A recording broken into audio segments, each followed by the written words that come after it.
Perkenalkan, nama saya Loesa Suwardani dari kelas 12 Bahasa, nomor absen 16.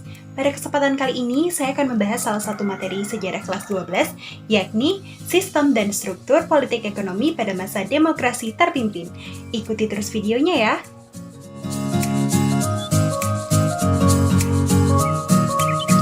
Cikal bakal demokrasi terpimpin. Tahukah kalian, demokrasi terpimpin merupakan jawaban atas ketidakstabilan politik pada masa demokrasi liberal. Disebut sebagai demokrasi terpimpin karena demokrasi di Indonesia pada saat itu bergantung pada pemerintahan Presiden Insinyur Soekarno. Demokrasi terpimpin ini dimulai sejak adanya Dekret Presiden 5 Juli 1959 hingga berakhirnya pemerintahan Insinyur Soekarno pada tahun 1966. Adapun latar belakang terbentuknya Dekret Presiden 5 Juli 1959, yakni gagalnya konstituante dalam menjalankan tugasnya untuk membentuk Undang-Undang Dasar yang baru. Nah, berikut ini merupakan isi dari Dekret Presiden 5 Juli 1959.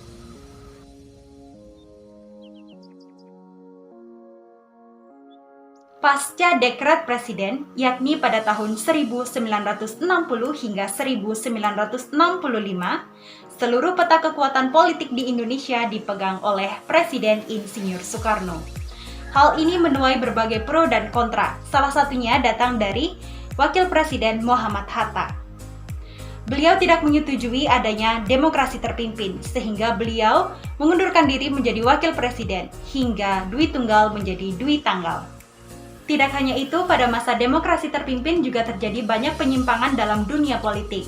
Misalnya yang tadinya bersifat demokratisasi menjadi sentralisasi. Adapun berbagai hal yang dibentuk pada saat demokrasi terpimpin, yakni sebagai berikut.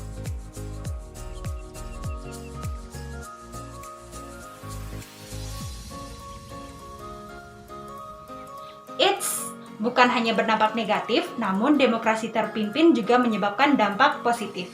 Seperti berikut.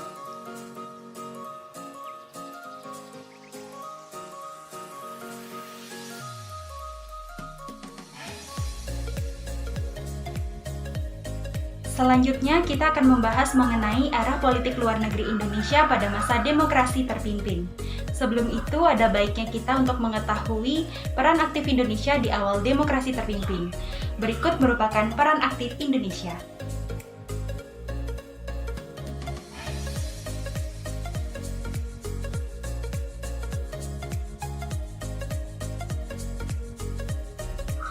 Nah, tahukah kalian, Indonesia sempat mengalami penyimpangan pada politik luar negeri pada saat demokrasi terpimpin. Hal tersebut terlihat pada saat Indonesia hanya cenderung ke dalam satu poros saja. Selain itu, pemerintah juga cenderung melakukan kegiatan politik mercusuar yang membagi politik dunia menjadi dua blok, yakni blok Old Devo dan Nevo. Indonesia sendiri termasuk ke dalam blok Nevo. Pada masa demokrasi terpimpin pula, Indonesia bersifat konfrontasi terhadap Malaysia. Hal ini disebabkan karena pemerintah Indonesia tidak menyetujui pembentukan negara federal Malaysia yang dianggap membahayakan Indonesia dan juga membahayakan negara-negara blok Nevo. Oleh karena itu, Presiden Insinyur Soekarno mengeluarkan Dwi Kora pada tanggal 3 Mei 1964. Adapun isi dari Dwi Kora yakni sebagai berikut.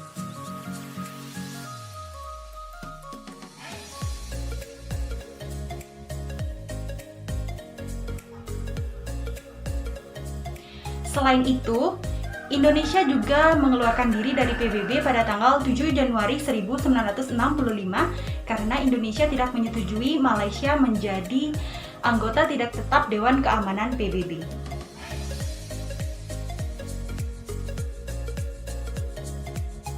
Mendengarkan kalimat pembebasan Irian Barat, hal pertama yang harus kita ingat adalah konferensi meja bundar.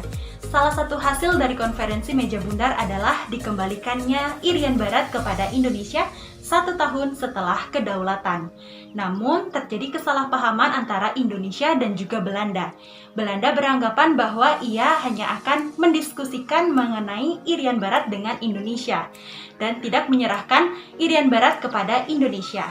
Oleh karena itulah, Indonesia berjuang untuk mendapatkan kembali Irian Barat. Untuk mendapatkan kembali Irian Barat, Indonesia menempuh 3 cara. Yang pertama adalah perjuangan diplomasi. Dalam perjuangan diplomasi ini sendiri, terdapat 2 tahap yang harus dilalui oleh Indonesia. Yang pertama adalah tahap bilateral, yakni perundingan antara Indonesia dan juga Belanda. Namun, Indonesia mengalami kegagalan. Yang kedua, yakni sidang Majelis Umum PBB. Namun, di sini juga Indonesia mengalami kegagalan karena lebih banyak menyetujui Belanda. Yang kedua yakni konfrontasi ekonomi dan politik.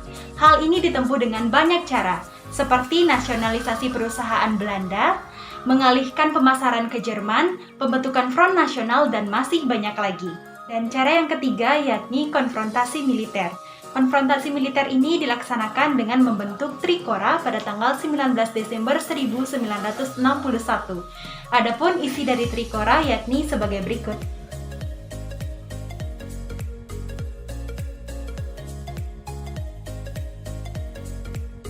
Nah, setelah berbagai perjuangan yang dilakukan oleh Indonesia, akhirnya Indonesia berhasil memaksa Belanda untuk mengembalikan Irian Barat kepada Indonesia dengan ditandatanganinya Perjanjian New York oleh Indonesia dan Belanda pada tanggal 15 Agustus 1962.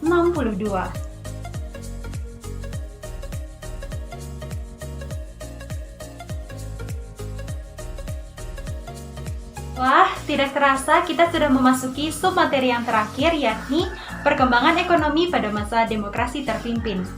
Keadaan ekonomi Indonesia pada saat itu mengalami masa yang suram. Oleh karena itu, pemerintah mengeluarkan berbagai kebijakan untuk menanggulanginya. Yang pertama adalah pembentukan Badan Perencanaan Pembangunan Nasional atau Bappenas.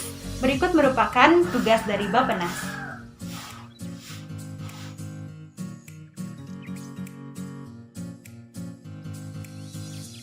Yang kedua adalah penurunan nilai uang atau devaluasi. Berikut ini merupakan tujuan dari devaluasi.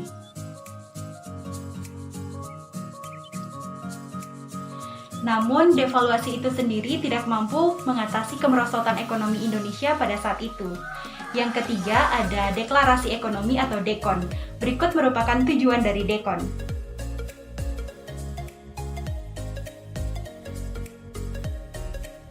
Sama halnya seperti devaluasi, DEKON juga tidak mampu mengatasi kemerosotan ekonomi Indonesia pada masa demokrasi terpimpin. Selain itu, pemerintah juga mengeluarkan kebijakan lain seperti peraturan yang dikeluarkan pada tanggal 17 April 1964 mengenai adanya KOTOI dan KESOP. KOTOI bertujuan untuk mengatur perekonomian negara, sedangkan KESOP bertujuan untuk meningkatkan sektor perdagangan. Sekian penjelasan dari saya, terima kasih telah menyaksikan video ini. See you!